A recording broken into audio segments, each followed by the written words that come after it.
Le cercle RH, le débat de Smart Job pour parler parentalité en cette rentrée. Bien sûr, les enfants vont repartir à l'école, il y a la crèche, il y a l'organisation de la vie qui va reprendre. C'est fini les vacances, et oui, évidemment.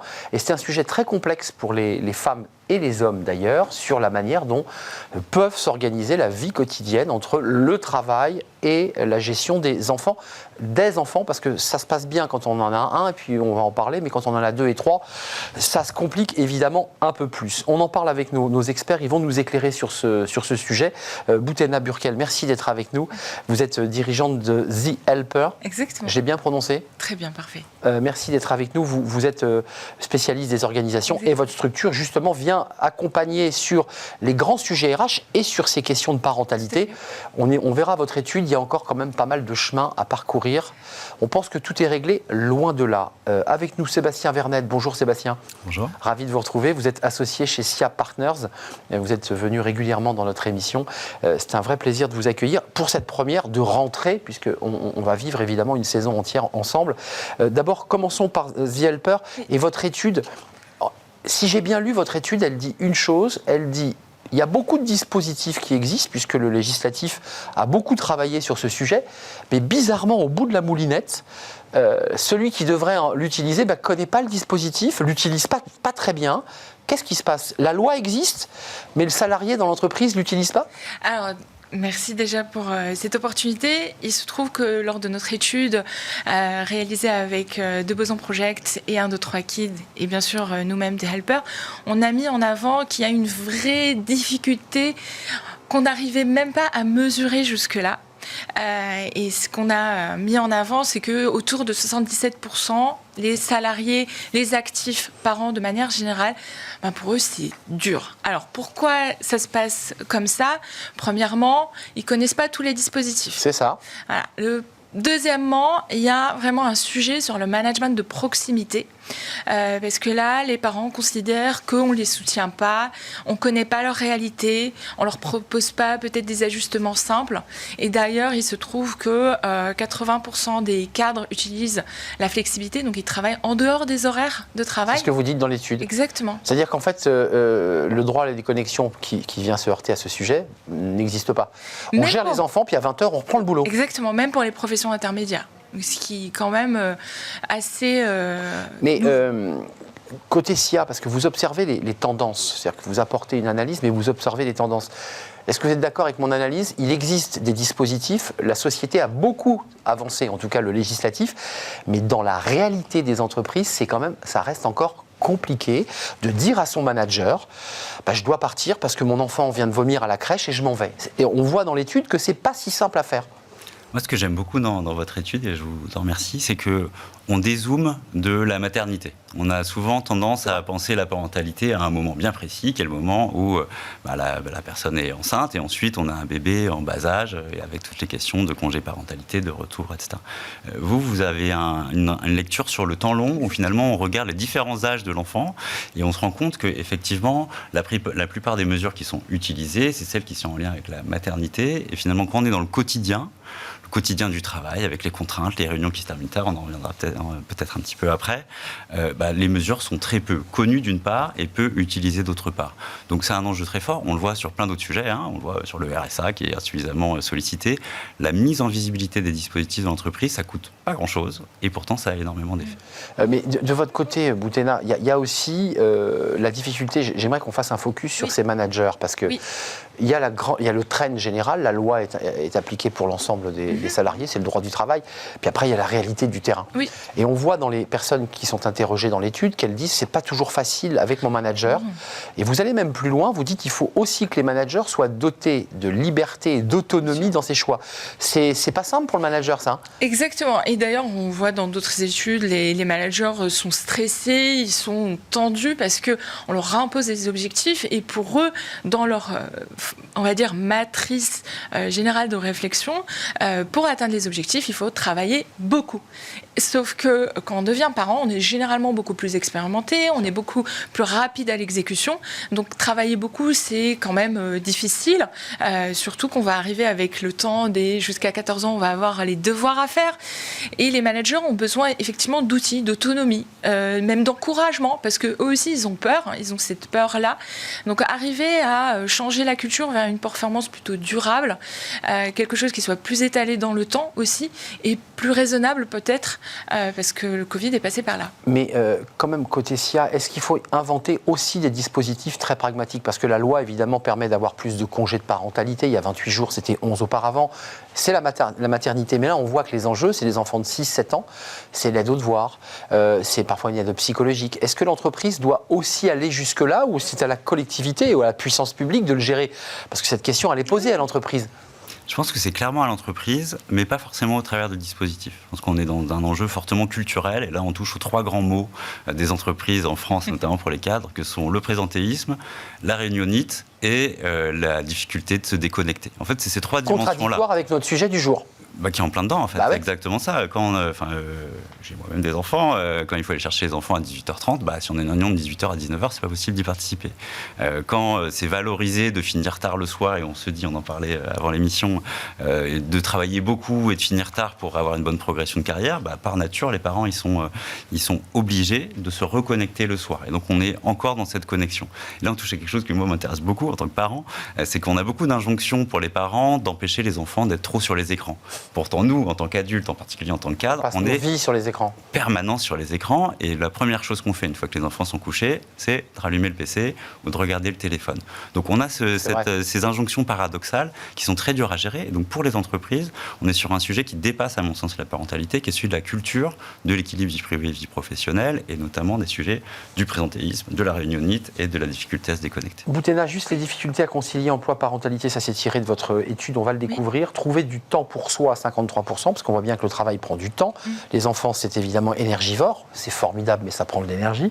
Être disponible pour ses enfants à 49%, gérer la logistique à la maison, manquer de sommeil, parce que c'est une difficulté, parce qu'on rogne sur quelque chose, faire face aux nouvelles dépenses, 22%, ça c'est intéressant aussi. Et dans votre étude, on découvre quand même que ça reste encore sur les épaules des femmes, cette flexibilité. L'enfant malade, c'est la femme qui va le chercher. Alors, moins d'hommes. Il y a des raisons, on va dire, culturelles ou sociétales qui sont sous-jacentes à ces choix-là, qui sont liées plutôt à l'écart salarial. On va toujours choisir celui du couple, à supposer que c'est un couple, qui va avoir le moins de revenus. Ça, c'est le premier point. Le deuxième point, il ne faut pas oublier qu'une partie des familles aussi sont des mères monoparentales. Et ça, c'est quand même encore plus... Ça, c'est un poids supplémentaire. C'est un poids supplémentaire parce qu'il n'y a pas de ressources. Et en fait, dans nos études et même dans nos témoignages qu'on reçoit tous les jours, ce qu'on note, c'est qu'on ne comprend pas aussi, les managers n'arrivent pas à comprendre quand il y a des spécificités familiales. Typiquement, un enfant handicapé, une femme divorcée, des jumeaux, une PMA. Toutes ces difficultés-là, on va dire, qui en rajoutent parce que la parentalité... Ça, il n'a pas trop envie d'entendre. Enfin. Voilà, exactement. Les problèmes personnels, on les laisse à la maison. Et que, en fait, il y a aussi cette image-là que le soin reste quelque chose du domaine de la femme féminin. Et ça revient à ma question, le soin reste aussi du domaine de la puissance publique. C'est la sécurité sociale, c'est le réseau de médecins. Ça, c'est votre vie privée. Ça, c'est le discours inverse que vous portez quand vous rencontrez les RH, parce que j'imagine que vous avez aussi un travail de pédagogie chez SIA de la même manière, mais qu'est-ce que vous leur dites? Alors nous, dans notre étude d'ailleurs et dans notre approche, on leur propose toujours, premièrement, une analyse systémique. C'est-à-dire qu'il faut qu'ils arrivent à comprendre que ce n'est pas juste un développement personnel, c'est pas parce que vous proposez un coach à un parent que ça va aller mieux. Donc il faut arriver à faire cette analyse systémique dans la structure. Et promouvoir aussi cette performance durable, donc ça c'est dans l'entreprise. Et puis en effet, il y a un rôle individuel qui est porté par chacun de lâcher prise sur la déconnexion, comme vous disiez tout à l'heure. Et puis il y a enfin la question de la collectivité. Et là, l'entreprise peut avoir un rôle par rapport à sa stratégie RSE pour porter un peu son étendard et dire, voilà, nous on fait ce choix-là, est-ce que vous pouvez nous suivre et jusqu'où vous pouvez venir avec nous? Mais d'un point de vue concret, chez SIA Partner, enfin chez vous d'ailleurs aussi, mais qu'est-ce qu'on dit à une entreprise ou à un RH? Sur la table, il a cette difficulté. Il a bien cette difficulté, elle existe, on vient de la poser. Qu'est-ce qu'elle met, la RH? Elle dit vous êtes libre de partir à l'heure que vous souhaitez, même lorsque c'est une réunion stratégique. Enfin, tout ça, c'est des sujets très concrets. Concrètement? Concrètement, je vais vous répondre et après je vais laisser la parole. C'est déjà de faire un audit très simple, très rapide qu'on leur propose. Deuxièmement, former les managers et les parents. Troisièmement, avoir cette question de sensibiliser tout autour dans l'entreprise pour faire connaître déjà les dispositifs qui sont déjà disponibles. Parce qu'en fait, vous avez raison, et auquel on a le droit. Qu'est-ce qu'on met en place concrètement? Parce que là, on pose un diagnostic, ceux qui nous regardent se disent, bah oui, je suis confronté à ce problème, 18 heures, l'enfant est malade, j'en ai 3, je cours dans tous les sens, et je muse, parce qu'il y a aussi des enjeux sur la santé. Oui. Qu'est-ce qu'on met en place concrètement? Je suis tout à fait d'accord avec vous. Moi, il y a une initiative que j'aime beaucoup qui s'appelle le Parental Challenge, je pense que vous connaissez, qui sont en fait 12 mesures très simples que peuvent mettre en place les entreprises pour favoriser la parentalité. Exact. Ce que j'aime beaucoup dans cette approche, c'est que c'est des mesures qui, pour l'essentiel, ne coûtent rien, qui ne coûte 0 €. On a tendance parfois à penser que ça coûte très cher de mettre en place des dispositifs. Là, ça coûte tout simplement rien. Il y a de grandes entreprises qui se sont inscrites dans cette démarche, comme L'Oréal, comme Back Market, dans l'écosystème plus start-up. Et ces 12 mesures qui permettent de s'engager sur des choses simples. La première, vous l'avez dit, c'est de mettre en visibilité tout ce qui existe. La deuxième, c'est d'en parler. Quand on parle de parentalité, on touche à l'intime, on touche effectivement à une diversité de situations très vaste, de procréation médicalement assistée, parfois d'adoption, d'enfants potentiellement handicapés. Et donc rien que le fait d'en parler, ça permet de dédramatiser un petit peu le sujet. Et enfin, le plus important, c'est effectivement de travailler avec les managers sur leurs pratiques. On parlait de management. Et en confiance. En confiance, oui, mais dans leur pratique pour qu'ils soient des facilitateurs et que finalement, ce ne soit pas un problème. Et que, en fait, un collaborateur qui va se sentir mal, en fait, il va partir. Et dans la période actuelle de forte tension sur le marché du travail, ces mesures en faveur de la parentalité, c'est de la rétention. C'est de la rétention, de la fidélisation extrêmement puissante. Quand on a une place en crèche, on va avoir été personnellement concerné, permise par l'entreprise, je peux vous dire que pendant 2-3 ans, on n'a pas envie de partir.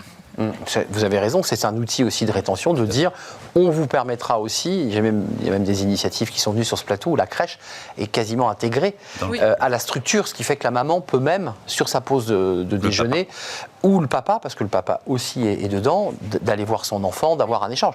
Enfin, est-ce que ça, ce sont des mesures vers lesquelles, alors on se dit ce sont les grosses boîtes qui peuvent le faire et pas les PME, mais elles montrent tout l'exemple comme ça, ou il y a encore un peu de chemin là-dessus à faire? Ça, c'est concret, ça. C'est tout à fait concret. Pour les places en crèche, c'est assez courant. C'est démocratisé. Maintenant, il faut se rappeler que ça n'enlève pas tout. Typiquement, dans l'étude, on a rappelé quand même que c'est pas juste une question de petit enfant. C'est vraiment jusqu'à l'âge de 14 ans. Voilà. Exact. Donc, 14 ans, 49% ont besoin d'aide. Ça compte. L'aide aux devoirs, par exemple, c'est quand même important. On parle du mal-être des adolescents. Les personnes qui sont au front, ce sont les parents. C'est pas forcément que les éducateurs ou que les grands-parents. Tout le monde n'a pas de grands-parents. Et le sujet, en fait... Et les parents absents peuvent jouer un rôle important dans l'équilibre ou pas de l'enfant. Exactement. Et ça, c'est une question pour le manager d'avoir cet œil pratique et ce curseur-là, de se dire, en fait, aujourd'hui, je peux me passer de toi, il n'y a pas de souci, tu peux y aller. Ou alors de trouver des autres techniques. Par exemple, Disney a fait toute une série de mesures pour proposer des horaires décalés, adaptés aux enfants. Il y a aussi Nestlé qui a fait d'autres mesures pour se relayer entre eux ou le droit à la déconnexion. Donc ce sont des mesures quand même qui évitent même le burn-out parental. Et évidemment, avant de nous quitter, il nous reste 1 minute 45, vous imaginez le défi. Un mot sur la génération Z, dont on parle beaucoup, mais là aussi, elle ne fait pas de concessions. Non. Dans l'étude, on a mis en avant qu'il y a des choix radicaux qui vont faire et qui sont prêts à faire et qui ont déjà commencé à faire. Ils ne transigent pas sur ce sujet. Et ils déménagent, ils changent de métier et ils sont prêts à réduire même leurs revenus pour ça. Pour ne pas sacrifier cette relation particulière. Tout à fait. Après, il ne faut pas oublier que notre rôle aussi dans notre société, c'est aussi de mettre en avant le rôle des parents avec leurs enfants. Et ça a été le cas avec les dernières études, 1000 premiers jours ou d'autres initiatives gouvernementales qui ont mis la pression aussi aux parents pour être beaucoup plus présents, pour être dans la tâche. Ça marche des deux côtés, Voilà. Donc, il y a aussi les parents, comme vous dites, qui doivent se prendre en main. Alors vous êtes allé chercher vos enfants à 18h30 à l'école, alors. Tout à fait. Vous avez donc accepté de rater des réunions. Tout à fait. C'est ça l'idée. C'est que c'est aussi une forme de censure qu'on s'inflige à soi-même. On se dit, ou je m'autorise à le faire. Alors, et je parle à un homme là. Ou d'exemplarité. Je pense que c'est le rôle des managers que de montrer que c'est possible, que c'est pas grave et que en fait, je peux très bien être très performant dans mon travail, en allant chercher mes enfants à l'école. Et sans avoir mauvaise conscience, parce qu'il y a un sujet aussi de, on se censure, on n'ose pas aller voir son manager, et vous êtes associé dans une entreprise. Les entrepreneurs, d'ailleurs, un mot avant de partir, on parle beaucoup de salariés, mais les chefs d'entreprise, eux, se sacrifient énormément sur ce sujet-là. On voit très bien dans l'étude, les chefs d'entreprise, les indépendants sont ceux qui ont le plus de difficultés. La tête dans le guidon, hein. Exactement. Après, ils ont un luxe qui, pour certains qui ont aménagé leur entreprise pour ça, pour ce rôle-là. Il y en a même certains qui ont fait ce choix pour pouvoir être beaucoup plus présents. C'est vrai, mais ça, j'ai envie de dire, on va se quitter, mais c'est une minorité. Les entrepreneurs, les dirigeants sont dans la tête dans le guidon. Il faut quand même le reconnaître. Merci à vous de nous avoir éclairé sur ce sujet. Une étude passionnante à découvrir sur le site de The Helper. Oui. Elle est extrêmement détaillée et elle permet d'avoir un tableau de bord, une étude extrêmement précise. Boutena Burkel, vous êtes la dirigeante de The Helper, et puis Sébastien Verned était avec nous aujourd'hui, associé chez SIA Partners. Merci de nous avoir rendu visite. C'était le débat de Smart Job, et on termine évidemment avec Fenêtre sur l'emploi. Alors un sujet très concret aussi pour les salariés, la NAO, les négociations salariales évidemment, c'est un enjeu très fort. On en parle tout de suite avec notre invité.